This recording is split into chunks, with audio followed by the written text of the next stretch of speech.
But joining me now is Laura Jarrett, senior legal correspondent for NBC News, one of the best legal eagles out there. So, Laura, I mean, we've both read this. You are a lawyer. I am not. Tell me, what in this superseding indictment poses the biggest threat to Trump?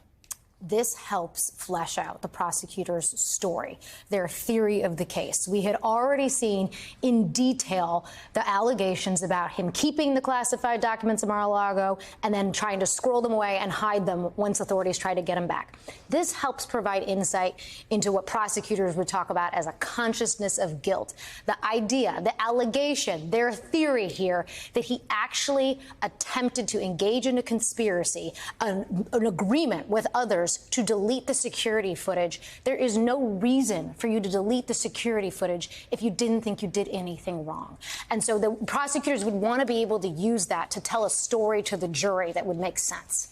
Now, what stuck out to me a lot in here, but is page 29 in this indictment. Yes, page 29 is everything. Page 29 is everything. Mm-hmm. This has the details of this conversation in the audio closet.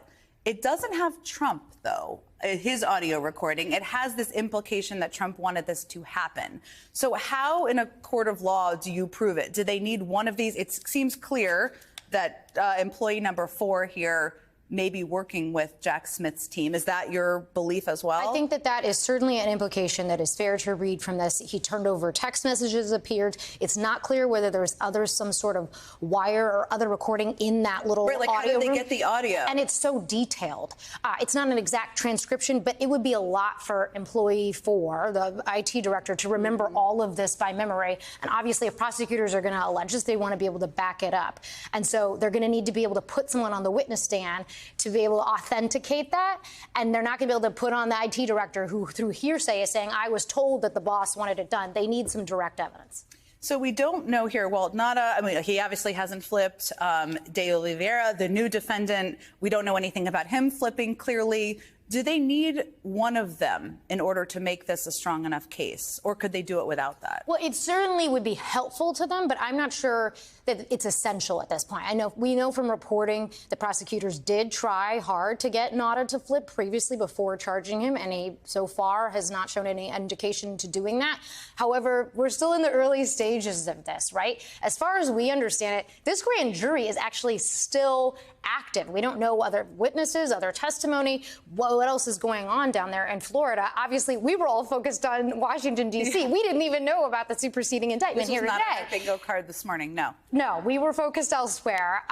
But so I think we don't yet know, I think, what else they have, what other cards prosecutors have to play here. And maybe they don't need Nauta or De Oliveira to flip.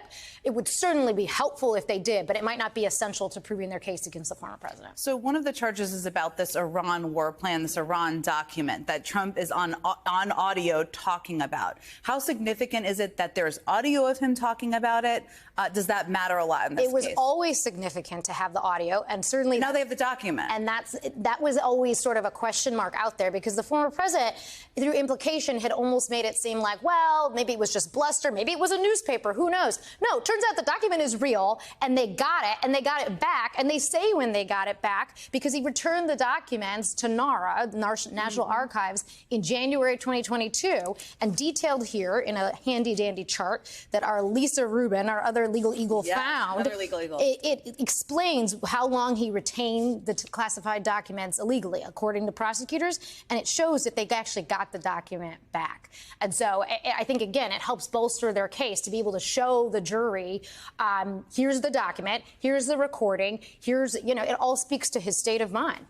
Laura Jarrett, one of the hardest working women in journalism, in legal eagling. I think I can say the same. In the next 49 minutes, if any news breaks, just come back. We'll be here till 9 o'clock. Thank you so much, Laura Jarrett. Appreciate you joining me. Yep.